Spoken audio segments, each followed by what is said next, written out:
Muy buenos días, mi nombre es Tomás Mora y yo vengo a representar el neoclasicismo. El neoclasicismo, en esta estructura se representa en el Palacio San Carlos, el cual eh, fue construido en el siglo XVI, pero fue remodelado en el siglo XIX con estructuras neoclásicas. Este fue el hogar de muchos expresidentes, pero ahora es el Capitolio del centro de Bogotá. Este se representa con columnas y con su arquitectura neoclásica, con una fachada muy antigua y con una forma muy simple a la vez que elegante. Gracias.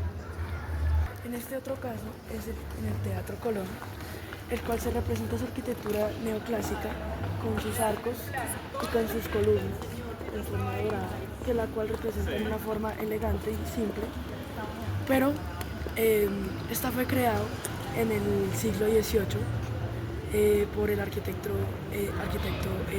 Pietro Cantini, el cual hizo esta estructura en conmemoración con Cristóbal Colón.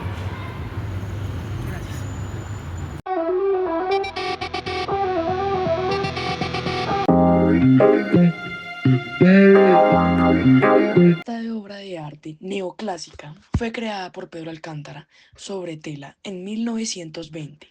Esta se encuentra actualmente en el Museo Nacional de Colombia.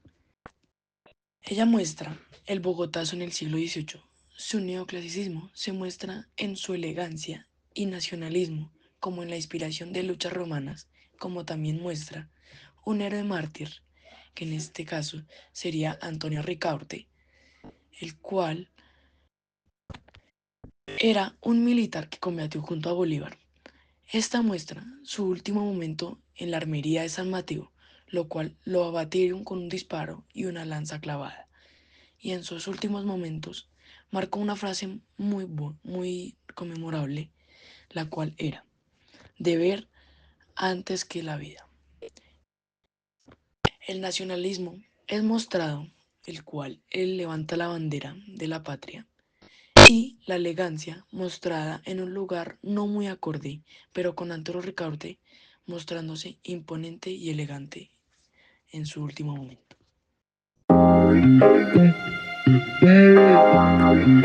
Alocución a la poesía de Andrés Bello.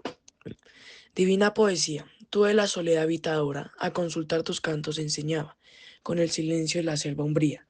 Tú aquí en la verde gruta fue morada, y el eco de los montes compañía. Tiempos que dejes ya la culta Europa, que tu nativa rustiquez desama, y dirijas el vuelo a donde te abre el mundo de Colón su grande cena. También propicio allí respeta el cielo, la siempre verde rama con la que el valor coronas. También allí la Florencia vega, el bosque enmarañado, el sesgo río. Colores mil a tus pinceles brindan. Y Cefiro revuela entre las rosas, y fulguías estrellas tachonan la carroza de la noche. Y el rey del cielo, entre cortinas bellas de naracadas, nubes se levanta. Y a la vecilla, que no ha aprendido tonos, con dulce pico, endechas de amor canta. Este poema se puede considerar neoclásico, ya que marca el racionalismo y la ilustración. Esto se demuestra con la detallez de la descripción en unas partes del poema, como pueden ser la de los pinceles o la del río y en otros casos. Y sin olvidar su nacionalismo, con su parte de Cristóbal Colón.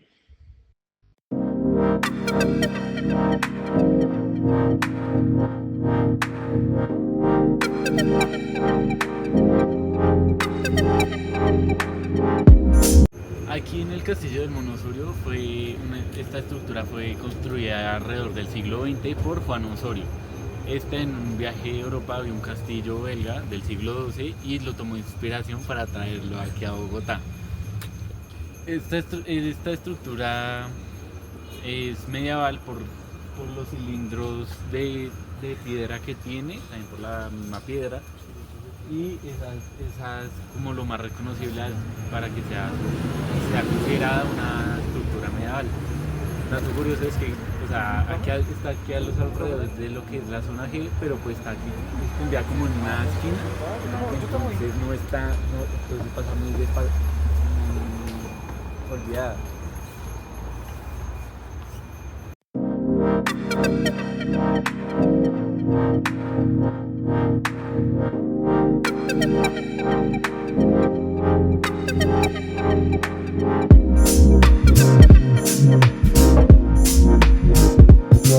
Los tapices flamencos del siglo XVI son una de las expresiones más refinadas del arte textil europeo, producidos principalmente en talleres de ciudades como Bruselas y Brujas.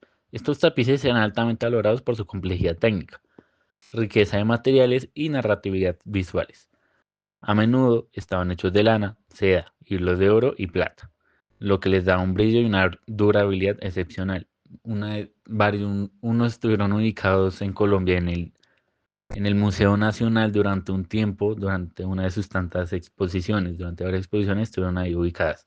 Sus características es que cada uno tiene una temática, representan escenas mitológicas, religiosas, históricas o alegóricas, digamos, como un ejemplo de esto sería las bodas de Mercurio y Jersey de William de Panameker, un destacado tapicero flamenco. La técnica es que la creación de un tapiz requería meses o hasta años de trabajo. Los diseños eran realizados por artistas reconocidos y luego los tejedores los reproducían en telares de alto liso.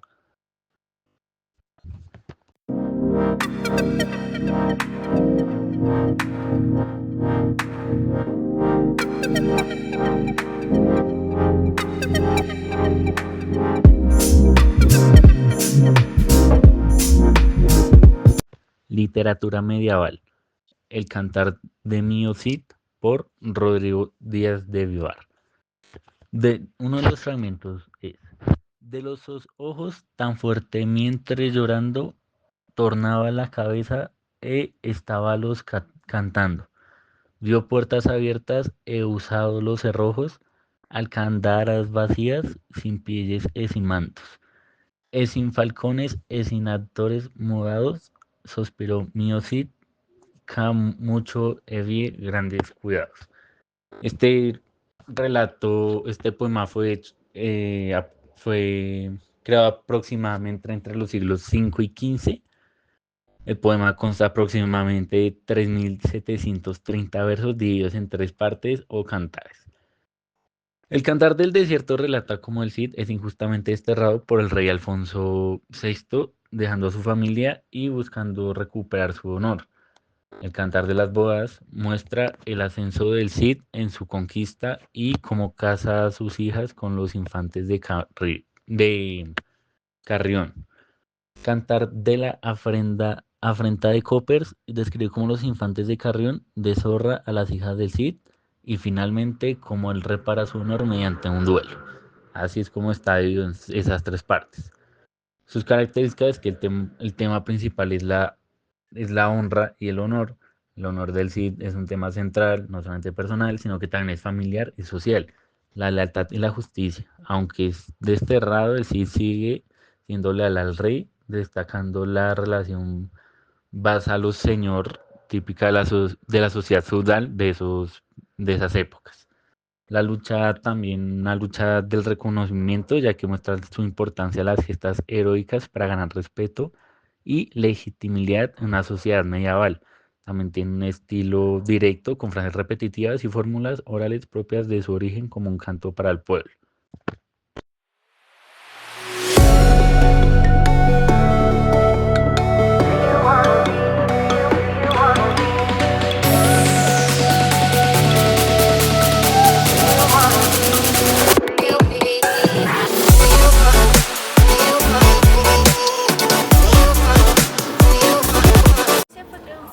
En 1610 y 1691. Fue construida por el arquitecto Juan Bautista y se inspiró en la iglesia Jesús en Roma. Bueno, un dato curioso de esta es que en 1700, bueno, en los años 1700, se cambió el nombre a San Nicolás por el rey Nicolás III.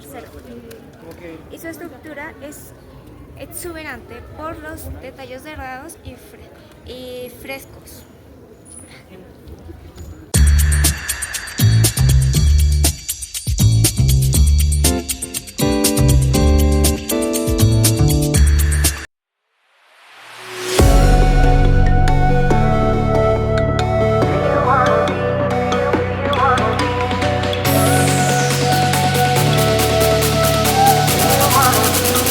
En el arte barroco se puede considerar la Santa Bárbara, una figura de madera tallada en el siglo XIII por Pedro Laboria.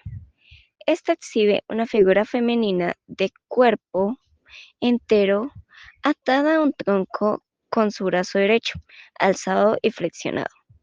Esta escultura de madera de más de 2 metros de altura fue profundamente influenciada por la Escuela Sevilla. También ha sido una relevante referencia para los artistas colombianos hasta nuestros días.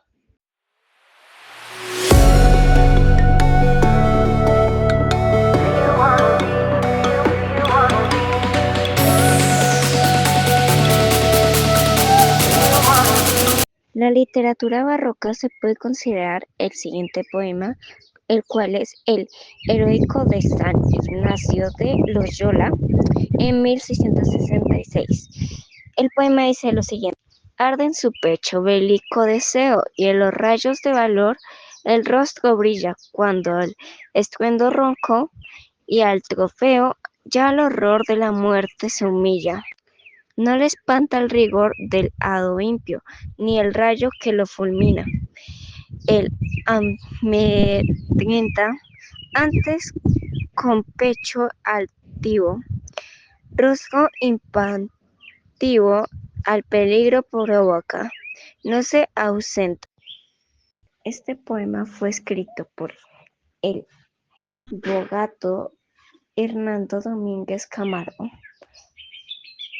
Su temática religiosa fue que en la obra se centra en la vida de San Ignacio de Loyola, el cual fue el fundador de la Compañía de Jesús. Y bueno, su exageración y contraste fue porque el poema exalta virtudes y el valor de el protagonista. Exige un contraste entre la belleza y crudeza de las diferentes imágenes.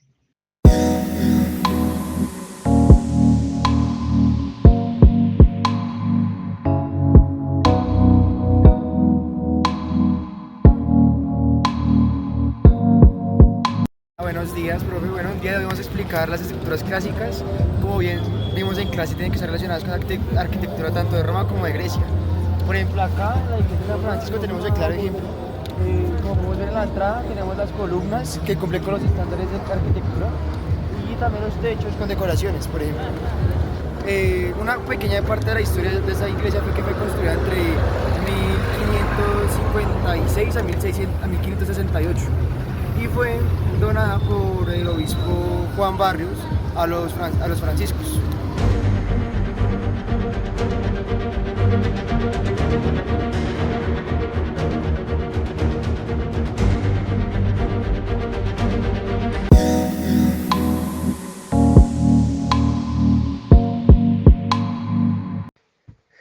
El arte clásico se basaba en esculturas de mármol, de yeso, o en su defecto de arcilla también, esculpiendo y dando honor a los dioses griegos, haciendo esculturas de ellos, se hacen en diferentes poses, dando a entender su perfección y su belleza.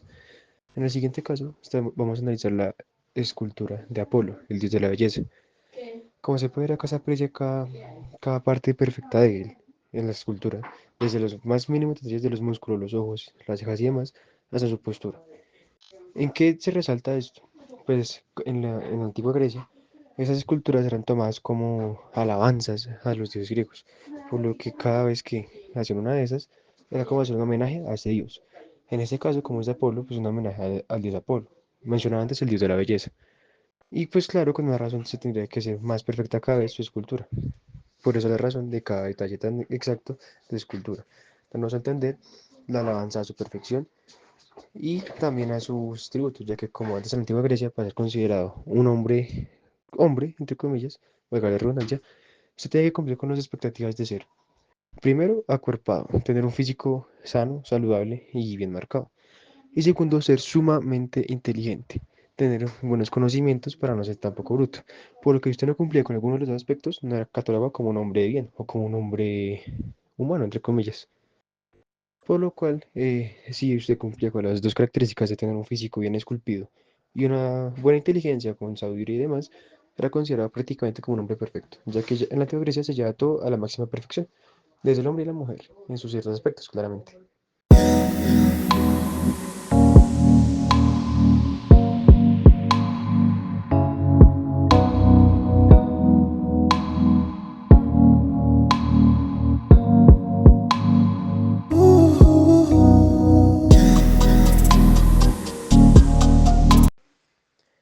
Ya un poco más centrado en la literatura clásica griega, que se relataba en hechos fantásticos o como tal históricos basados en historias de sus dioses, de sus antepasados y demás, hablaremos de la Odisea de Homero, que relata el viaje de un héroe griego, Odiseo, su compañero Ulises y un par de tropas más, en el viaje de regreso al reino de Ítaca, donde lo esperaba su esposa Penélope, rodeada de pretendientes, y su hijo Telemaco.